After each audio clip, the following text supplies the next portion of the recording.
George Frost Kennan was born in February 1904 in Milwaukee, Wisconsin, at a moment when the United States was beginning to sense its growing role beyond its own borders. His early life, however, was not shaped by power or prominence, but by loss, silence, and long periods of inward reflection. Kennan's mother died only weeks after his birth, an absence that would quietly influence the emotional tone of his entire life. Raised by his father and a distant stepmother, he grew up in a household where affection was limited and conversation restrained. From an early age, he learned to observe rather than speak, to think rather than perform.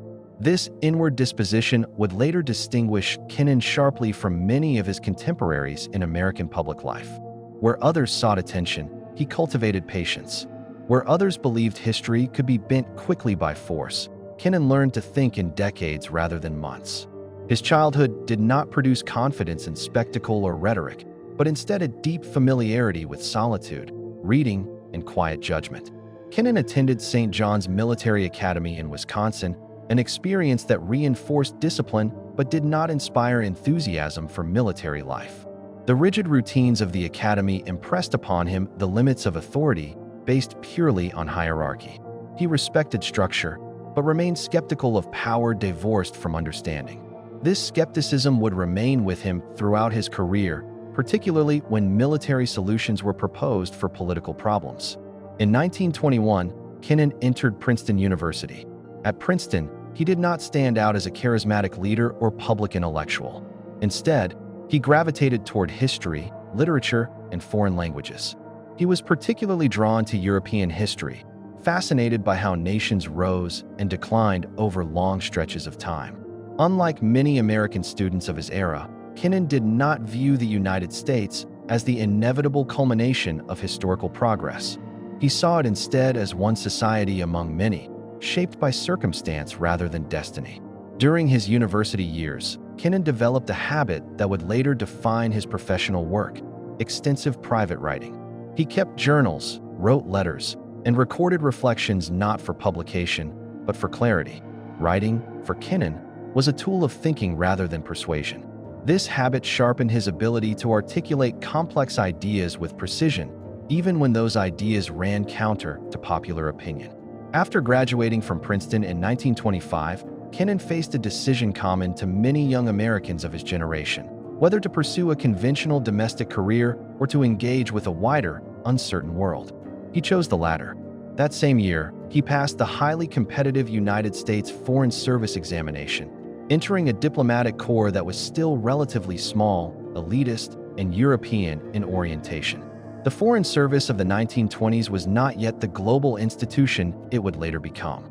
Its officers were expected to represent American interests abroad, but also to interpret foreign societies for policymakers at home.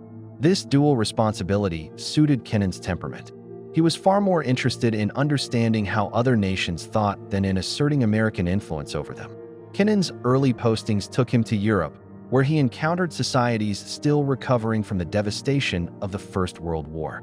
The political instability, economic hardship, and lingering resentments he observed left a lasting impression.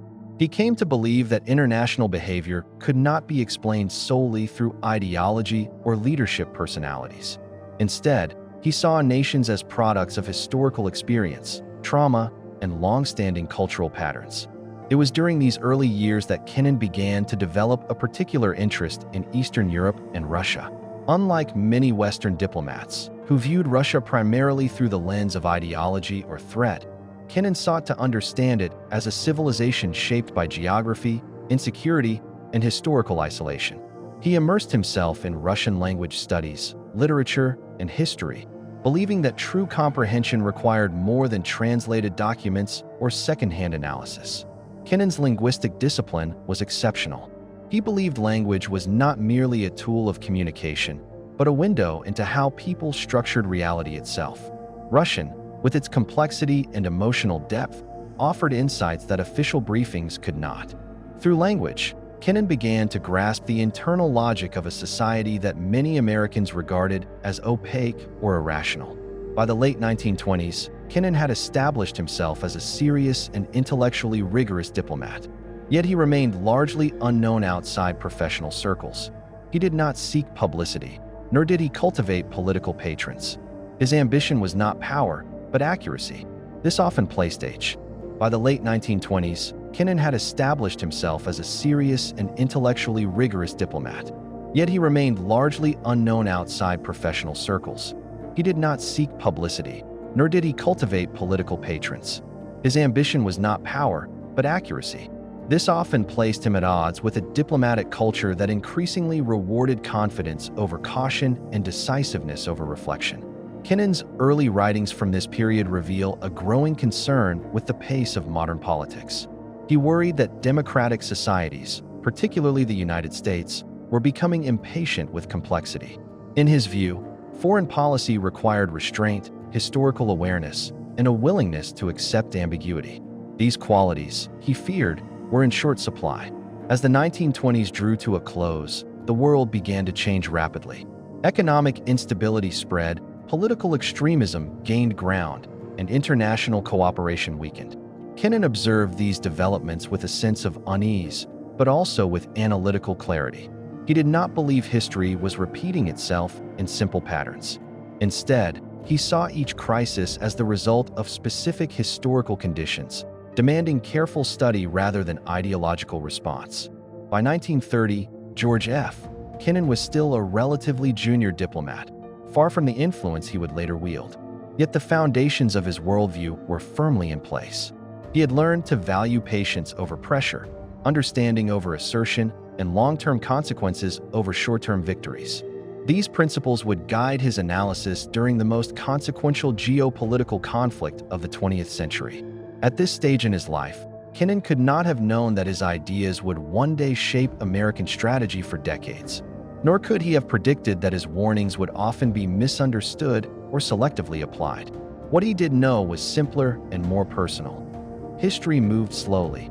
Nations acted from deep-seated fears and habits, and the greatest mistakes were often made by those who believed they could force outcomes through speed and strength alone. The quiet architect of history was still in formation.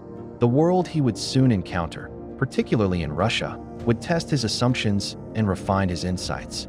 But the essential elements were already present: a disciplined mind, a cautious temperament, and a belief that the most powerful force in international affairs was not military might, but time itself.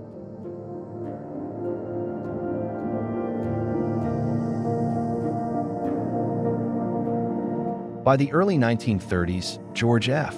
Kennan had begun the phase of his career that would define his intellectual legacy. Having already developed a deep interest in Eastern Europe, he was now given the opportunity to observe the Soviet Union at close range. These years would not only shape his understanding of Russia, but also solidify his belief that foreign policy could not be separated from history, psychology, and culture. Kennan's first serious exposure to the Soviet world came through postings in Riga, Berlin, and Tallinn. At the time, Riga served as a crucial listening post for Western diplomats attempting to understand the closed Soviet system. Foreign embassies in Moscow operated under heavy surveillance, but Riga allowed analysts to study Soviet publications, interview travelers, and observe the indirect effects of Soviet policies on neighboring states. It was here that Kennan began to notice a recurring pattern in Soviet behavior. The language of ideology dominated official statements, yet practical actions often revealed deep insecurity rather than revolutionary confidence. Kennan became convinced that Marxist doctrine alone could not explain Soviet conduct.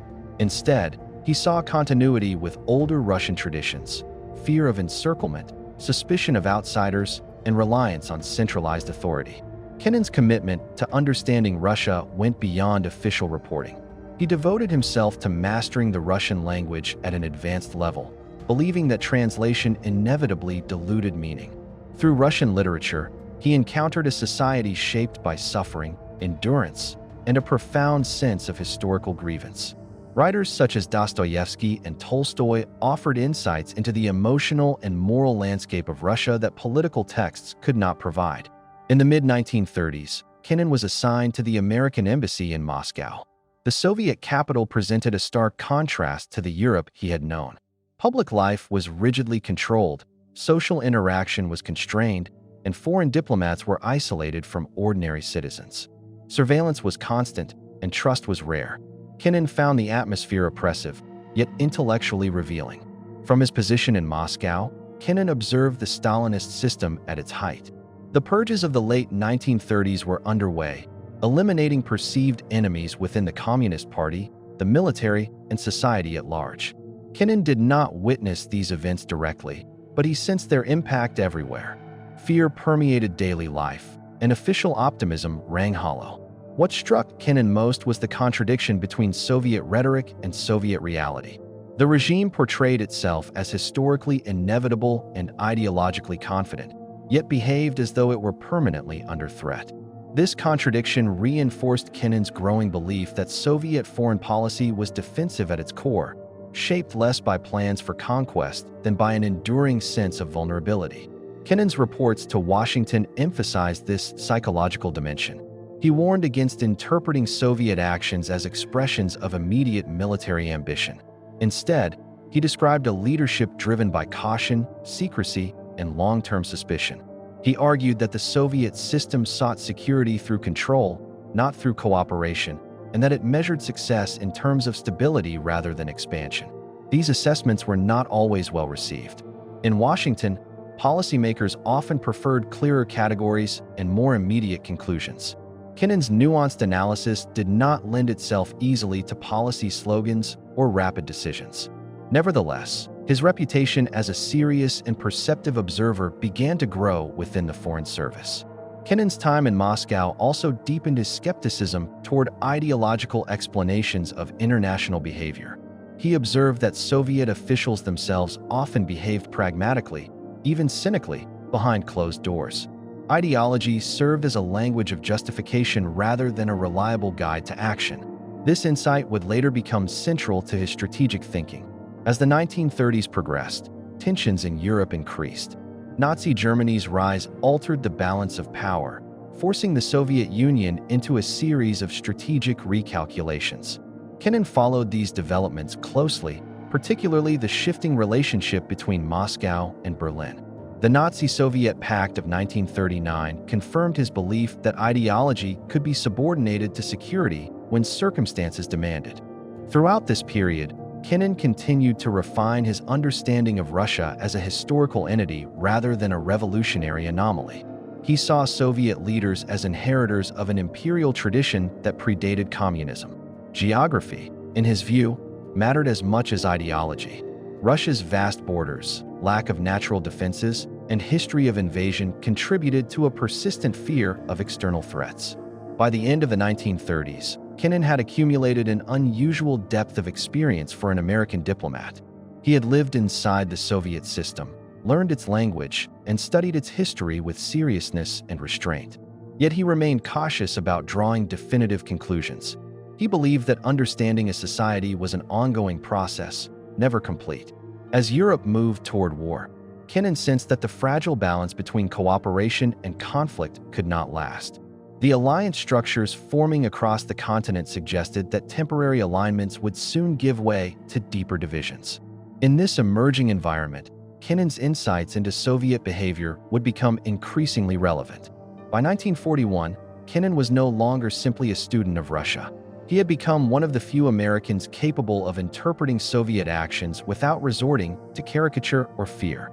The lessons he learned during this period would soon be tested under the extraordinary pressures of global war.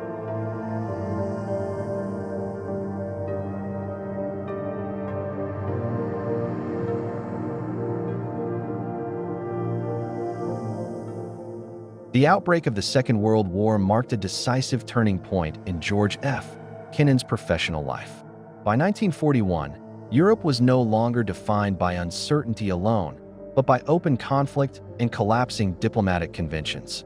For Kennan, the war did not diminish the importance of careful analysis. On the contrary, it reinforced his belief that moments of crisis demanded greater intellectual discipline, not less. When Nazi Germany invaded the Soviet Union in June 1941, the geopolitical landscape shifted abruptly. Two regimes that had previously treated each other with calculated suspicion were now locked in a war of survival. For the United States, which would soon enter the conflict, the Soviet Union became a necessary ally. Kennan observed this development with mixed feelings. While he recognized the strategic necessity of cooperation, he remained skeptical of assumptions that wartime alignment implied long-term trust. Kennan was stationed in Berlin at the time the war expanded across Europe. There, he experienced the war's intensity firsthand. Air raids, shortages, and the atmosphere of total mobilization reinforced his understanding of how conflict distorted political judgment. He noted that wartime narratives tended to simplify complex realities, turning allies into ideals and enemies into abstractions. This tendency concerned him deeply. As relations between the United States and the Soviet Union evolved under the pressure of war, Kennan focused on the underlying continuity of Soviet behavior.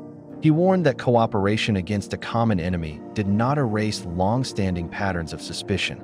In his communications to Washington, he emphasized that the Soviet leadership viewed alliances as temporary instruments rather than enduring commitments. Kennan's role during this period was primarily analytical. He studied Soviet statements, military movements, and diplomatic signals, seeking to distinguish genuine cooperation from tactical necessity. He concluded that while the Soviet Union was fully committed to defeating Nazi Germany, it remained deeply distrustful of Western intentions. This distrust, he argued, would not disappear once the war ended. The wartime conferences among Allied leaders reinforced Kennan's concerns. Meetings at Tehran and later Yalta were marked by public displays of unity, but Kennan perceived underlying tensions. He believed that differing historical experiences and security priorities made post-war harmony unlikely. The Soviet Union had suffered immense losses and would emerge from the war determined to prevent future invasions at almost any cost. Kennan paid particular attention to Eastern Europe, where the Red Army's advance created a new political reality. He understood that Soviet control over this region was not simply ideological expansion, but a strategic buffer born of historical trauma. Nevertheless, he warned that Western governments underestimated the long-term consequences of allowing Soviet influence to solidify unchecked. Throughout the war, Kennan resisted simplistic moral narratives. He acknowledged the brutality of the Nazi regime and the necessity of its defeat, but he remained unwilling to romanticize the Soviet system. His private writings from this period reflect a growing concern that American policymakers were mistaking wartime rhetoric for lasting alignment. Kennan's isolation during these years was both physical and intellectual. Diplomatic work in wartime Berlin was constrained, and opportunities for direct observation were limited. Yet isolation also sharpened his analytical focus. He devoted himself to reading, writing, and refining his understanding of historical patterns. He became increasingly convinced that the end of the war would not bring stability, but a new phase of rivalry shaped by unresolved fears and incompatible political cultures. By 1944, as Allied victory appeared increasingly certain, Kennan intensified his warnings. He argued that the Soviet Union would seek to translate military success into political influence, particularly along its western borders. This, he maintained, was not a sign of aggressive ideology, but of a deeply ingrained desire for security through control. Kennan's assessments were not always welcome. In Washington, the priority was maintaining Allied unity until the war's conclusion. Policymakers were reluctant to confront uncomfortable questions about the post-war order. Kennan understood this hesitation, but feared its consequences. He believed that failure to anticipate future tensions would leave the United States unprepared for the challenges ahead. As the war drew to a close in 1945, Kennan found himself both vindicated and frustrated. His analyses were increasingly accurate, yet his influence remained limited. He watched as decisions were made under the pressure of urgency rather than long-term reflection. The Second World War had confirmed many of Kennan's core convictions. It demonstrated that alliances formed under duress were inherently unstable, that historical memory shaped national behavior more powerfully than ideology alone, and that the greatest dangers often emerged after apparent victory. These lessons would soon crystallize into the ideas for which he would become known. The war had ended, but for Kennan, a new and more subtle conflict was already taking shape.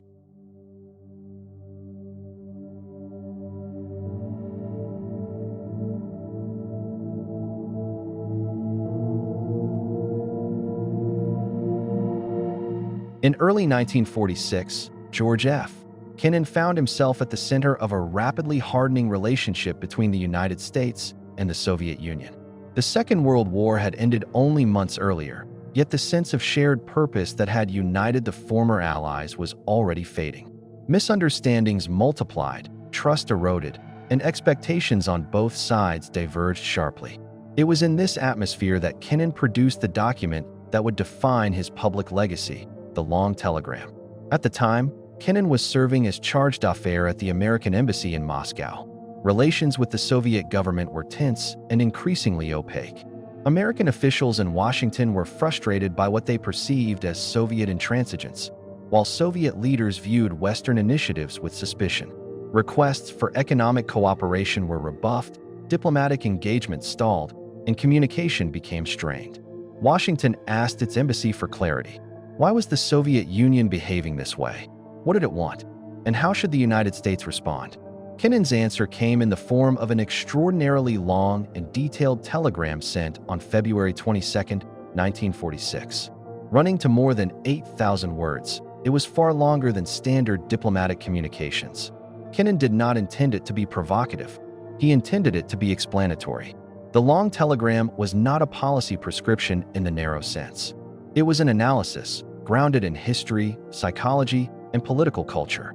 Kennan began by arguing that Soviet conduct could not be understood through normal diplomatic assumptions.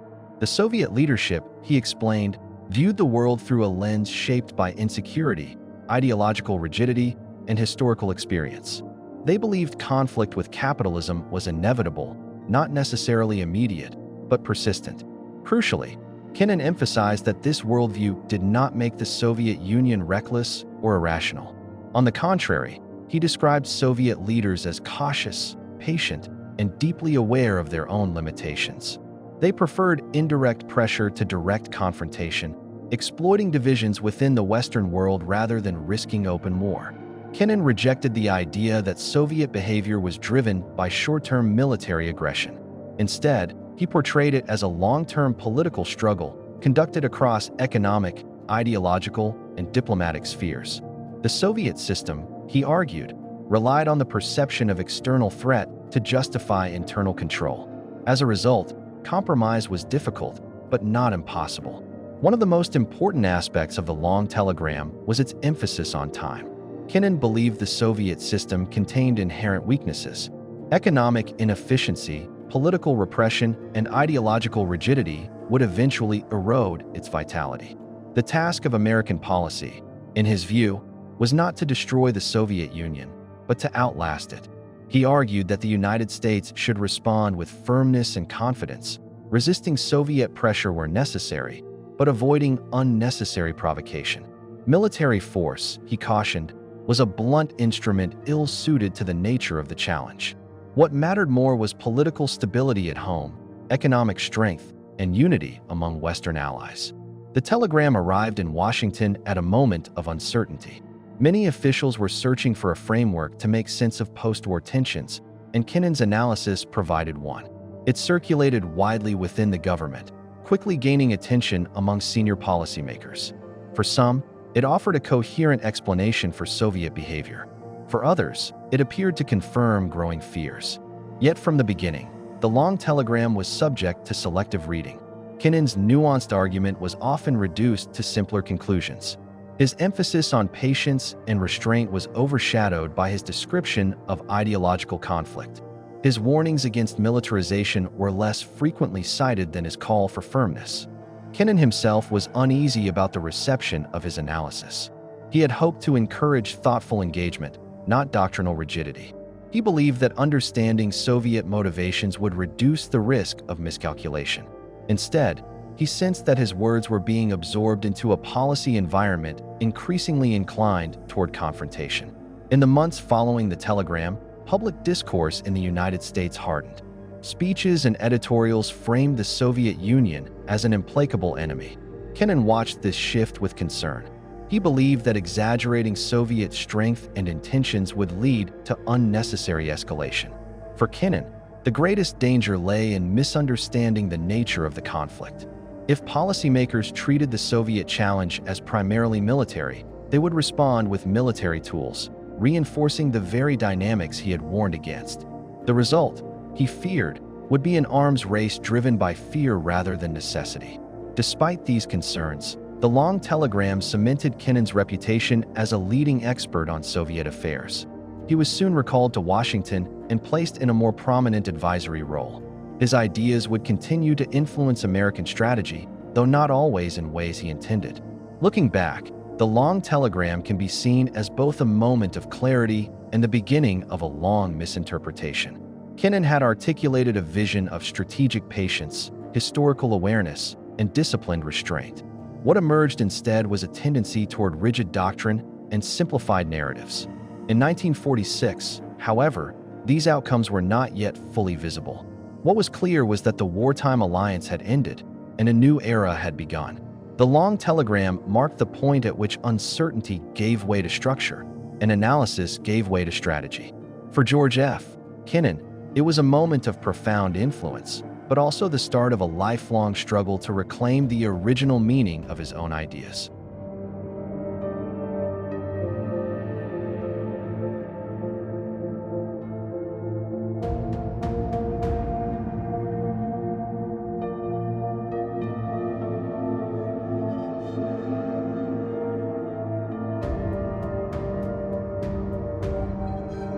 In the years immediately following the long telegram, George F.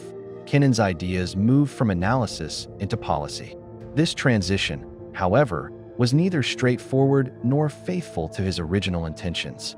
What Kennan had conceived as a flexible, historically informed approach soon hardened into a doctrine shaped by political urgency and institutional momentum. In 1947, Kennan published an article in Foreign Affairs under the pseudonym X, titled The Sources of Soviet Conduct. The essay distilled many of the arguments he had made privately in 1946. It explained Soviet behavior as the product of historical insecurity and ideological rigidity, and it argued that the Soviet system would ultimately weaken under the pressure of its own contradictions. The article introduced the term that would define an era, containment. Kennan used the word carefully. By containment, he did not mean military encirclement or constant confrontation. He envisioned a patient, political strategy designed to limit Soviet influence while allowing internal pressures within the Soviet system to take effect over time. Yet as the article circulated beyond academic and diplomatic circles, its subtleties were quickly lost. Containment was interpreted less as a long-term political posture and more as an active resistance to Soviet influence everywhere it appeared. The distinction between political firmness and military opposition became increasingly blurred. At the same time, the international environment was deteriorating. Europe lay in ruins, economies were fragile, and political instability created openings for communist movements. In Greece and Turkey, internal conflict and external pressure raised fears of Soviet expansion. In response, the Truman administration announced what became known as the Truman Doctrine, committing the United States to support governments threatened by communism. Kennan supported economic and political assistance to stabilize vulnerable societies. He strongly favored the Marshall Plan, which aimed to rebuild Western Europe through economic recovery rather than military force. In his view, prosperity and confidence were the most effective barriers against ideological extremism. However, Kennan grew increasingly uneasy as containment became associated with military commitments. The creation of the North Atlantic Treaty Organization marked a decisive shift. While Kennan understood the desire for collective security, he worried that formal alliances and permanent military structures would reinforce Soviet fears and validate their narrative of encirclement. Within Washington, the policy process was accelerating. Strategic planning documents emphasized military readiness, and defense spending increased sharply. The emerging Cold War was framed as a global struggle requiring constant vigilance. Kennan found himself increasingly at odds with this direction. He argued that not every political movement sympathetic to communism represented Soviet control. Treating all such developments as threats, he warned, would overstretch American resources and provoke unnecessary confrontation. His warnings, however, struggled to compete with the simplicity of binary thinking. Kennan's position within the government became more ambiguous. Though widely respected for his intellectual contributions, he was less influential in shaping day-to-day decisions. His reluctance to endorse military solutions was seen by some as impractical, even naive, in an environment defined by fear and urgency. The outbreak of new crises intensified this divergence. Events in Eastern Europe, the consolidation of Soviet influence, and the perception of aggressive intent reinforced calls for a harder line. Kennan acknowledged the seriousness of these developments, but maintained that military escalation would not resolve the underlying conflict. By 1950, the publication of the policy paper known as NSC 68 marked a decisive departure from Kennan's original vision. The document framed the Cold War as a primarily military confrontation requiring massive rearmament. Kennan viewed this approach with alarm. He believed it misunderstood both Soviet intentions and American strengths. For Kennan, the misuse of containment was deeply personal. An idea he had crafted to encourage restraint and patience had become a justification for militarization and permanent rivalry. He felt a growing sense of responsibility for consequences he had neither intended nor supported. As the decade closed, Kennan faced a painful realization. His influence had helped shape the Cold War, but the version of containment now guiding American policy no longer reflected his principles. The strategy had been simplified, hardened, and removed from its historical foundations. This divergence would define the next phase of Kennan's life. No longer at the center of power, he would increasingly become a critic of the very policies his ideas had helped inspire. The quiet architect was watching his blueprint transformed beyond recognition.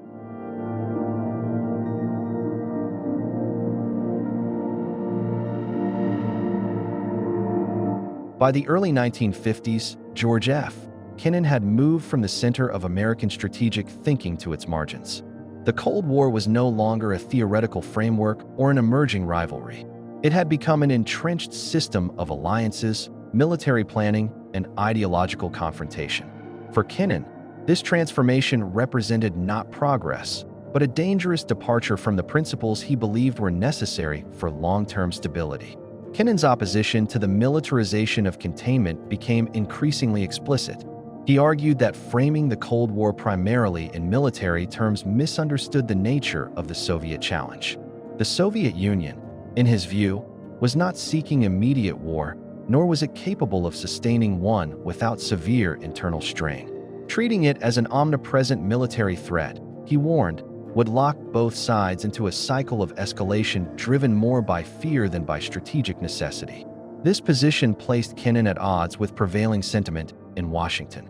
The Korean War, which began in 1950, reinforced the belief that communism was advancing through force and subversion.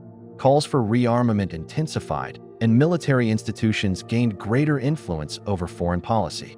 Kennan viewed these developments with deep concern.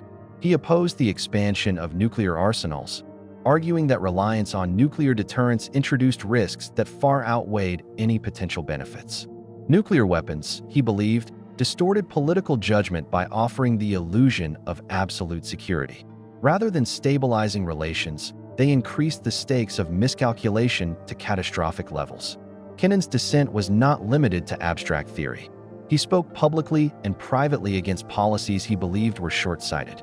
He criticized the tendency to divide the world into rigid ideological camps and warned that such simplification ignored local realities. His arguments emphasized diplomacy, economic engagement, and cultural understanding as essential tools of statecraft. As his views diverged further from official policy, Kennan's role within the government diminished. In 1952, he was briefly appointed U.S. ambassador to the Soviet Union, but the posting was short-lived. A public remark comparing restrictions on diplomats in Moscow to conditions under authoritarian regimes led to his declaration as persona non grata by Soviet authorities. The incident underscored the fragility of U.S. Soviet relations and effectively ended Kennan's direct involvement in diplomacy. Following his departure from government service, Kennan transitioned into academic life. He joined the Institute for Advanced Study in Princeton, returning to the environment of reflection and writing that had always suited him best.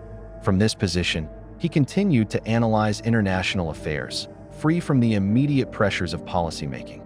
Kennan's writings during the 1950s reflected a growing frustration with American foreign policy. He argued that the United States was overestimating its ability to shape global outcomes through force. Military alliances, he warned, risked entangling the country in conflicts unrelated to its core interests. Permanent mobilization, he believed, would erode democratic values at home. Despite his criticism, Kennan did not withdraw from public discourse. He testified before Congress, wrote extensively, and engaged with younger scholars. His influence persisted, though it was now indirect. He became a voice of caution in an era dominated by urgency. Kennan's dissent was rooted in a long view of history. He believed that great powers often undermine themselves by responding to perceived threats with excessive rigidity. Flexibility, patience, and restraint, he argued, were signs of strength, not weakness. The failure to recognize this distinction had led to unnecessary conflicts in the past, and he feared the same pattern was repeating. By the end of the 1950s, Kennan had fully assumed the role of an outsider. He was respected for his intellect, but largely ignored in strategic decision-making. The Cold War continued to intensify, driven by technological competition and ideological rivalry. For Kennan, this period was marked by a sense of moral responsibility. He believed that those who understood the deeper dynamics of international relations had an obligation to speak against dangerous simplifications, even when their voices were unwelcome. His dissent was not an act of opposition for its own sake, but an attempt to steer policy back toward historical realism. As the world entered the 1960s, the consequences of militarized containment were becoming increasingly apparent. The arms race accelerated, proxy conflicts multiplied, and the risk of nuclear confrontation loomed large. Kennan watched these developments with concern, convinced that the path chosen was neither inevitable nor sustainable. The quiet architect of containment had become its most persistent critic. And yet, even in dissent, Kennan remained committed to the belief that time, patience, and historical understanding would ultimately prevail over force.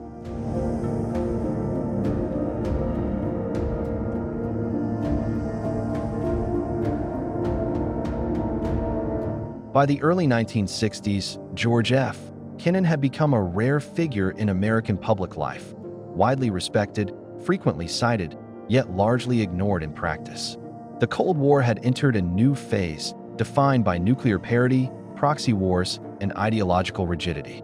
For Kennan, this period confirmed his deepest concerns about the direction of American strategy, while also sharpening one of his most important and least understood conclusions, that the Cold War would end not through victory or defeat, but through internal transformation within the Soviet system itself. Kennan's prediction rested on a long historical perspective. He believed that political systems, like individuals, carried within them the consequences of their own structure. The Soviet Union, he argued, was burdened by chronic economic inefficiency, political repression, and a rigid ideological framework that discouraged adaptation. These weaknesses were not temporary flaws, but structural conditions that would worsen over time.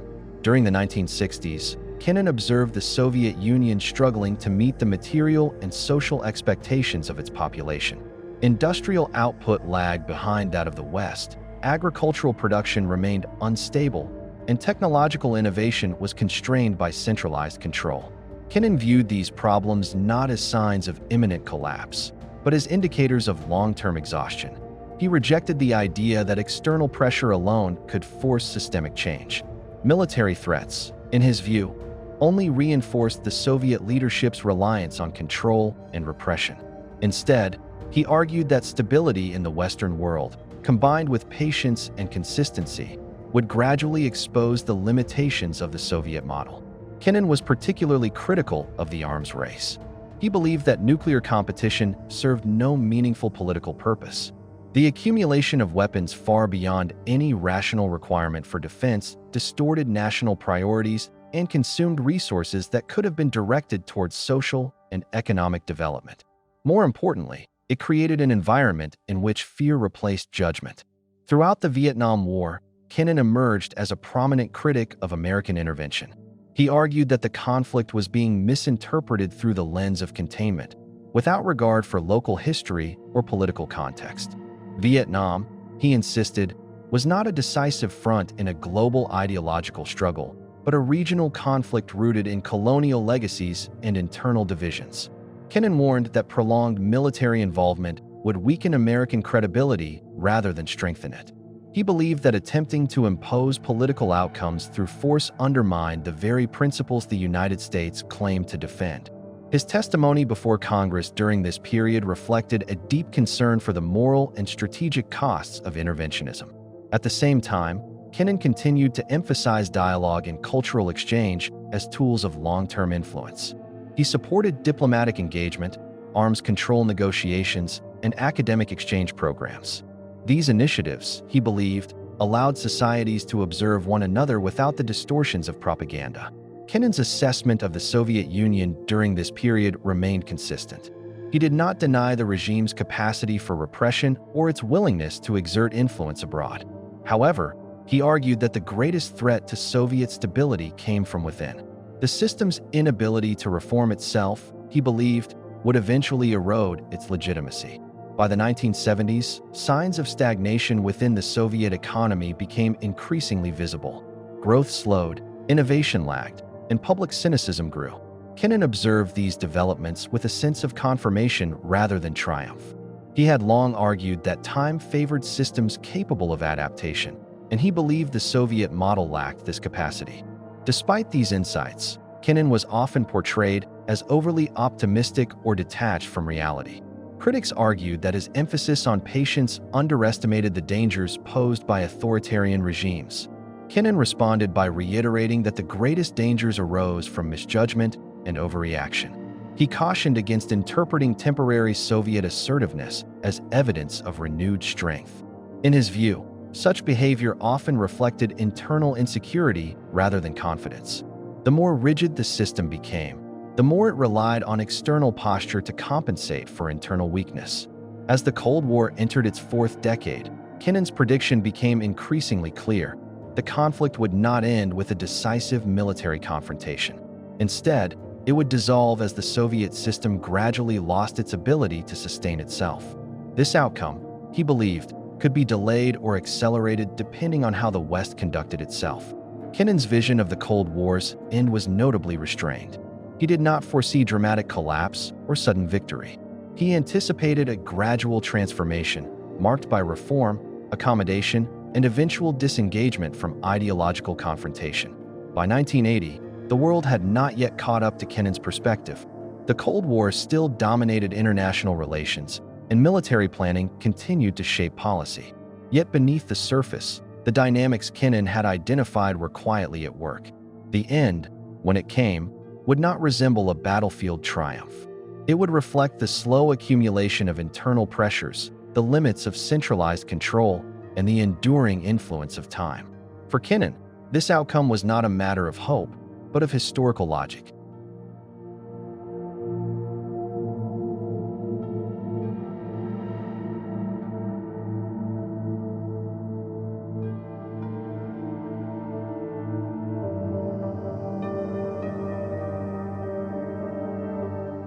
By the early 1980s, the international system began to reflect the pressures George F.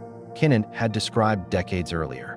The Cold War was still very much alive, but beneath its familiar rhetoric, significant changes were taking place within the Soviet Union.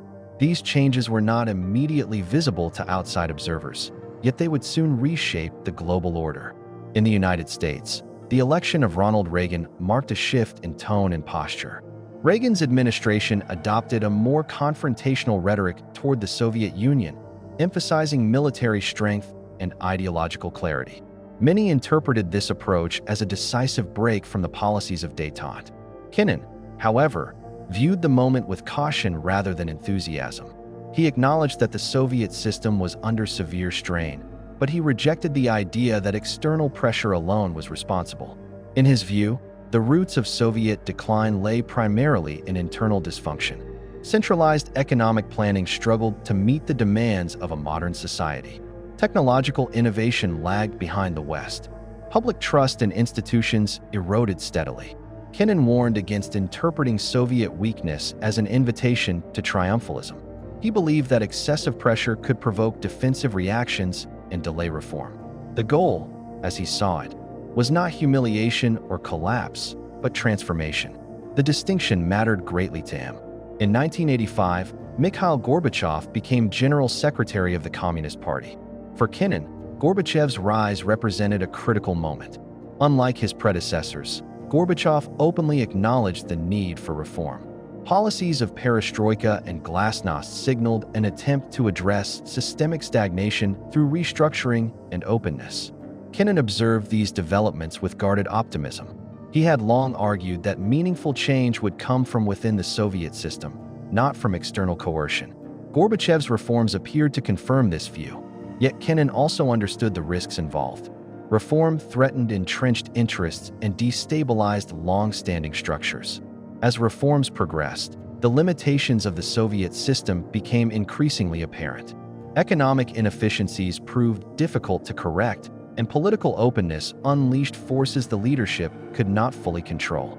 Nationalist movements gained strength, and public debate exposed long-suppressed grievances. In Eastern Europe, change accelerated rapidly. Governments that had relied on Soviet backing began to lose legitimacy. The absence of military intervention signaled a fundamental shift in Soviet policy. Kennan regarded this restraint as one of the most significant indicators that the Cold War was nearing its end. The fall of the Berlin Wall in 1989 symbolized this transformation. For many observers, it appeared sudden and dramatic. For Kennan, it was the visible outcome of processes long underway. The division of Europe, sustained through force and fear, could not endure once those mechanisms weakened.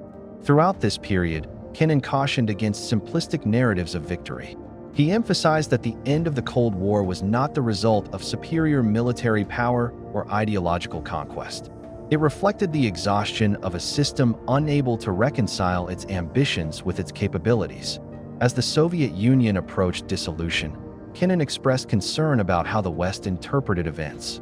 He feared that viewing the outcome as a decisive win would encourage policies rooted in arrogance rather than restraint. History, he believed, offered few examples where such attitudes led to lasting stability. In 1991, the Soviet Union formally dissolved. The Cold War ended without a final battle, exactly as Kennan had predicted. The moment was widely celebrated, yet Kennan's response was notably restrained. He did not view the outcome as a cause for celebration, but as a moment requiring careful reflection. For Kennan, the central question was not how the Cold War had ended, but what lessons would be drawn from its conclusion. He believed that misunderstanding the causes of Soviet collapse would lead to new forms of instability. The temptation to extend influence without regard for historical sensitivities deeply concerned him. The world had, at last, caught up to Kennan's long-term perspective. Time, rather than force, had reshaped the international system.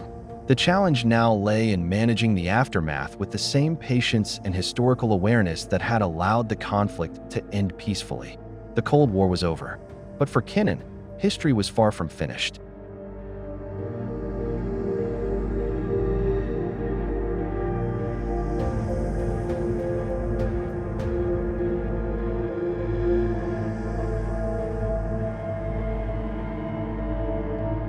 George F.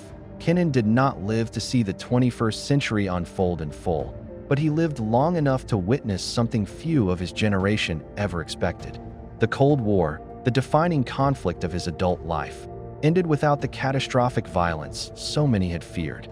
There was no final battle, no formal surrender, no clear moment of triumph.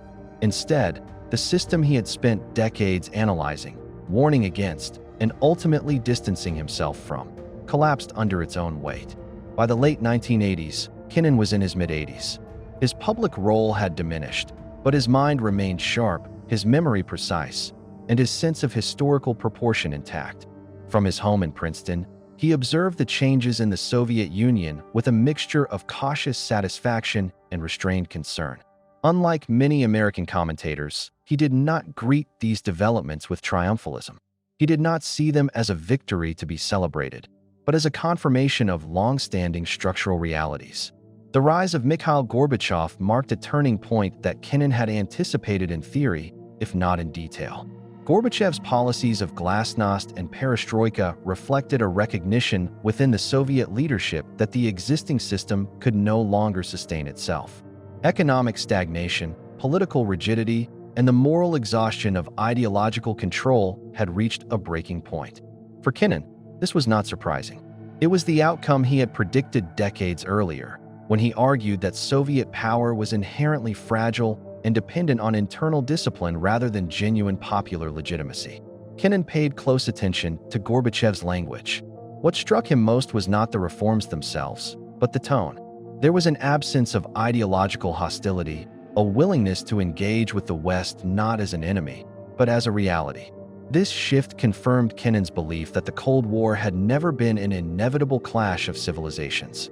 It had been, instead, a prolonged misunderstanding amplified by fear, insecurity, and institutional momentum. As Eastern European states began to loosen their ties to Moscow, Kennan watched with both relief and unease. He had long argued that the Soviet Union's control over Eastern Europe was unnatural and unsustainable. Yet he also feared the consequences of a sudden vacuum. History, he knew, rarely rewarded rapid transitions with stability.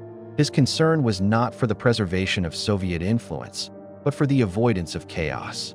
The fall of the Berlin Wall in 1989 was widely celebrated in the United States as a symbolic victory. Kennan did not share the celebratory mood. He understood the wall as a tragic artifact of fear and its fall as a necessary correction, not a conquest. In private conversations and public remarks, he warned against interpreting the moment as proof of American superiority. Such interpretations, he believed, would distort future policy and encourage overconfidence. When the Soviet Union formally dissolved in 1991, Kennan was 90 years old. The state that had defined American foreign policy for nearly half a century ceased to exist without a shot being fired. For many, this seemed miraculous. For Kennan, it was a quiet confirmation. The system had collapsed not because it was defeated militarily, but because it failed internally. This distinction mattered deeply to him. In interviews conducted during the 1990s, Kennan reflected on the Cold War with a tone that was neither vindictive nor self-congratulatory.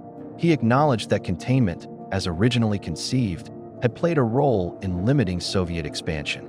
But he remained critical of the way the strategy had been transformed. What began as a patient, selective policy had become a global military posture. What he had envisioned as a political and economic response had evolved into a permanent state of readiness for war. Kennan was particularly troubled by the expansion of NATO in the years following the Soviet collapse. He viewed it as a strategic and moral error. From his perspective, the original purpose of the alliance had vanished with the dissolution of its adversary. Expanding it eastward, he argued, would only revive old suspicions and create new divisions. In this, as in much of his later work, Kennan spoke as a historian rather than a strategist. He saw patterns repeating, mistakes being recycled under new justifications. His warnings were largely ignored. The post-Cold War world was defined by a sense of American confidence, even inevitability. Policymakers spoke of a unipolar moment, of the end of history, of liberal democracy as the final form of governance. Kennan found these claims troubling. History, he insisted, did not end. It accumulated. In his final years, Kennan withdrew further from public life, though he continued to write. His later essays were reflective, even somber. He questioned the moral costs of American power and the tendency to equate influence with responsibility. He worried that the lessons of the Cold War were being forgotten or misinterpreted. Containment, he reminded readers, had succeeded not because it was aggressive, but because it was restrained. George F. Kennan died in 2005 at the age of 101. His life spanned 3 centuries, and his influence shaped the course of one of the most consequential periods in modern history. Yet his legacy is difficult to summarize. He was both architect and critic, insider and outsider, strategist and dissenter. He helped define a policy that he later opposed in practice. He predicted an outcome that he feared would be misunderstood. Perhaps Kennan's most enduring contribution was not a doctrine, but a way of thinking. He believed that foreign policy should be grounded in historical understanding, cultural awareness, and moral humility. He rejected the idea that power alone could shape the world. Instead, he emphasized limits, patience, and the long view. The end of the Cold War did not resolve the questions Kennan had raised. If anything, it made them more urgent. How should great powers behave when they are unchallenged? How can security be pursued without provoking insecurity in others? What responsibilities accompany influence, and where do those responsibilities end? Kennan did not offer simple answers. He distrusted certainty and resisted slogans. His writing was dense, cautious, and often unsettling. He asked readers to think rather than to agree. In an age increasingly defined by immediacy and confidence, this may be his most radical legacy. Today, as new tensions emerge and old rivalries resurface, Kennan's voice remains relevant. Not because his predictions were flawless, but because his approach was disciplined. He understood that history moves slowly, that systems decay from within, and that the most dangerous errors are often made in moments of apparent success. George F. Kennan predicted the end of the Cold War not as a moment of victory, but as a moment of reckoning. He believed that how the conflict ended would matter less than what followed. In that sense, his work was never truly finished. It remains a challenge, quietly posed, to every generation that seeks to understand power, restraint, and the fragile architecture of peace.